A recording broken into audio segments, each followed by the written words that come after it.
So, I got a new cup of coffee, so let's start the next day. I think it's day 8. Let's check that first. Day 8, of course. You really never changed. I know. But it was surprisingly nice, catching up with people from back then. Thank you for forcing me to do it. Don't mention it. Hey Sookie, I'd like to order again. The usual. Back to experiment? Yes. And you know what? Try adding milk to the ingredients you already have. Alright. You know what to do. I think we did that, but maybe the ingredients were correct. But I think the order I put them in is important too. So let's try tea, then milk, because it's the base, and put ginger on top.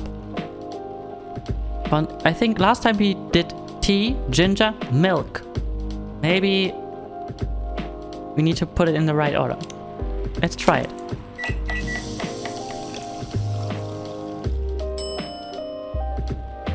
Go ahead. This looks great. Maybe it's correct. And do you like it? Try this, thank you. Just what I needed. Perfect. We found the correct recipe. What about you, Mr. Hyde? Would you like to order anything else? I'm good for now. I couldn't help overhearing you both. It sounds like you two go way back. We do, I guess. He was my bodyguard. Oh, didn't you met here? Yeah, when this was a bar. What happened exactly? He was getting his ass kicked by a couple of dwarfs. Ugh, those two bastards. It wasn't a pretty sight, so I intervened. Aren't vampires supposed to be, you know? Though, just because I'm a vampire, it doesn't mean I know Kung Fu. Besides, I had a couple of drinks. I could have taken them both if I was sober. A couple? Really? You were trashed, Hyde. You told them I was your bodyguard. Wait, were you not his bodyguard? Not at the time, we didn't know each other. But because of that whole fiasco, we both got kicked out. And then this wasted vampire stuck to me. Like, well, you know, to a blanket. Obviously, he was too drunk to drive, so I held a cab. Turns out he was also too drunk to tell the driver where he lived. And I stuck with him until morning. Haha, that sounds like a great story. Nighttime story. Thanks for not leaving me on the street, Gala. Those dwarfs could have killed me. Who were they?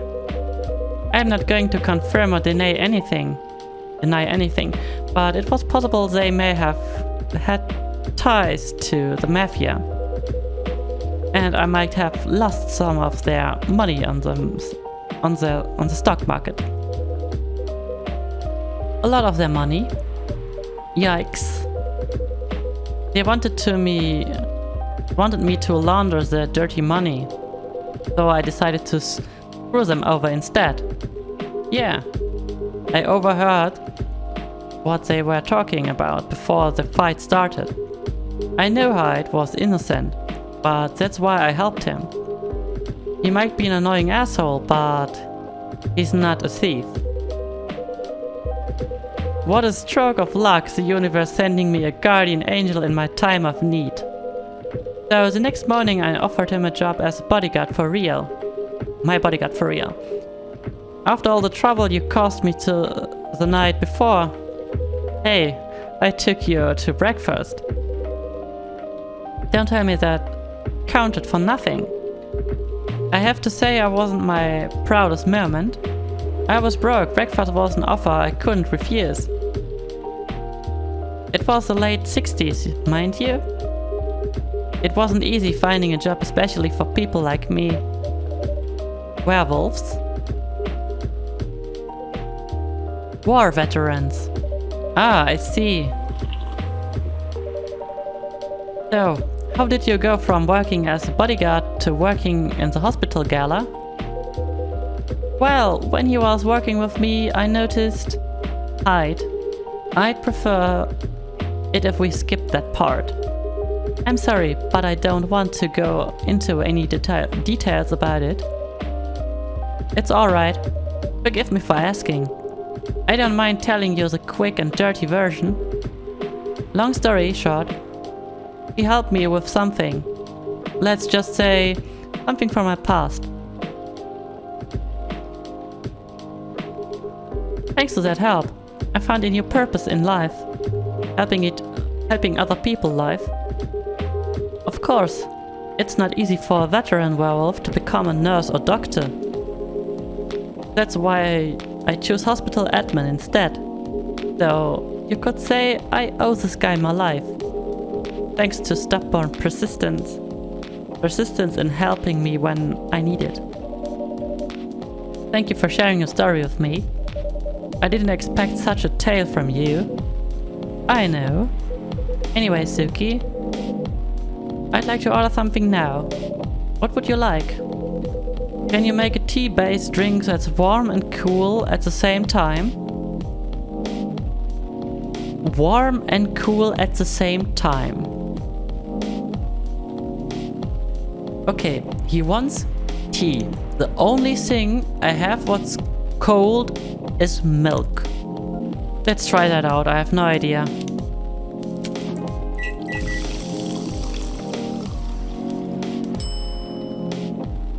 Oh, I think we discovered a new recipe, tea tariq. I hope you like it. Here's your order. Exactly what I wanted. Perfect! By the way, it feels like this place is missing something today. Yeah, I haven't seen her today. Yeah, Rhea. Hopefully it's you. Oh yeah. Hey, speak of the devil. Hello, good people. And one vampire.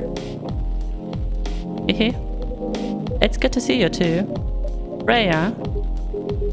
By the way, where were you just talking about? We were just talking about you. Oh really? What about me? I was just surprised that you weren't here. Is that how you pick up girls young enough to be your granddaughter? That won't work on me. Eh, I've no interest in flirting with you. I've got high standards, you know. Wow, that was a hard hit. That was really hard. You look tired, Freya. Hard day at work? Oh, how could you tell? Call it werewolf senses. Right. I showed Sookie my draft, and I actually got some good feedback. That's good to hear. Glad I could help. Though I spent the whole day rewriting stuff. And I also did some stories for the paper. Overall, it was a good day. That's good to hear. But please don't forget to take a break. It's easy to get carried away by work when you're on a roll. Will do, sir. And speaking of hospitals, how's the hospital adminning life going? That's not even a word, Freya. Actually, I'm not even sure what you even do there. It's pretty boring to talk about, but mostly I handle operational stuff happening in the hospital. Things like how much specialists cost and how much it affects our income. And also deal with patients and their families. And if they require intensive care such as operations. I go through what we do, how much it would cost them. Kinda like biz dev for people's lives then. You can say that. Damn, that sounds complicated to her. Complicated and hard. That's why I'm suited for my job. Someone who gets very emotionally attached to patients would find this job pretty tough.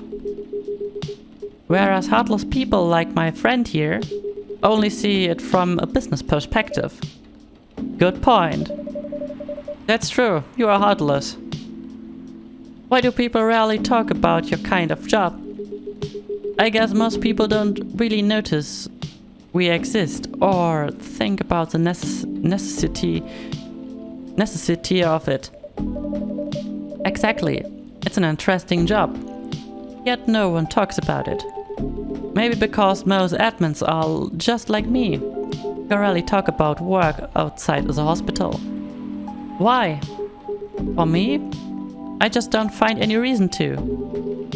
It's a patient's personal lives anyway. Such professionalism and loyalty. You should keep hold of that mindset, especially in front of this lady here. Yeah, I ruined your work. He needs to be a bit less loyal though. Hide. He's not amused. You've just been doing this job for a while, right? Almost 50 years now. Wow, I didn't know that. Wait, 50 years in the same position? Holy... Ask for promotion, man. They keep offering me new positions. Mostly managerial. Take it. Not interested. Why? It's not something I want. Besides, as I've told you before, I fit perfectly in this position. But the salary must be better if you take the promotion, right? Of course. But I want to get at the moment. Sorry, but what I get at the moment is more than enough for me right now. And I still get raises while I'm doing this job. I really can't figure you out. It's gala for you. Anyway, my shift's starting soon. It was nice catching up with you both. With both of you. Are you going to stay, Hyde? Yeah, I'm still enjoying the vibes here. I see you in a few weeks, I guess. Yep. Safe trip. See you around, Sookie. And you, Freya. See you. Take care on your way. So, only 2 people left. You know, it's kinda hard to believe. Someone like Gala could be your best friend. We were just talking about that before you arrived. Oh, really? Man, I missed an interesting story. So, how did you guys meet? Seriously, I have to retell the story? Yes, come on, you are not going anywhere, right? Oh, alright then. We met in this place back when it was a bar. Okay, I need to drink my coffee. Ah, perfect. Warm and delicious coffee. Whoa! I never knew Gala used to be in the army. I mean, he's got the build to be on the front line. Still though, why did he make the jump from, how should I say this? A very physical job to medic? Well, he's not comfortable talking about it right now. But you know why, right? Are you trying to squeeze a story from me? Obviously. Yeah, that's pretty obvious. Okay, he doesn't want to talk about it. That's him, not you. Seriously, Freya? Come on. I won't get into details, but going to war, it messes with your head. Oh. You see why Gala doesn't want to talk about it, huh? I don't get it, but it must be difficult, especially back then. The only thing he was confident in was his strength. So he only did his work that relied on his muscle. That wouldn't help him to get over his trauma though, right? Of course not. But it was the only thing he could do. Or at least, it's the only thing he thought he could do. But you hired him for his muscle. Hey, I didn't know about all that at the same time. Besides, he's good at being a bodyguard. And we weren't that close yet. So no personal feelings. I needed his strength. But then I got to be interested in him. Interested? I think he's a cool person. That's all. And after a few months, I noticed his problem. I suggest he talked about it with someone seek help, which he refused. No surprise there, but I kinda pushed him to do it.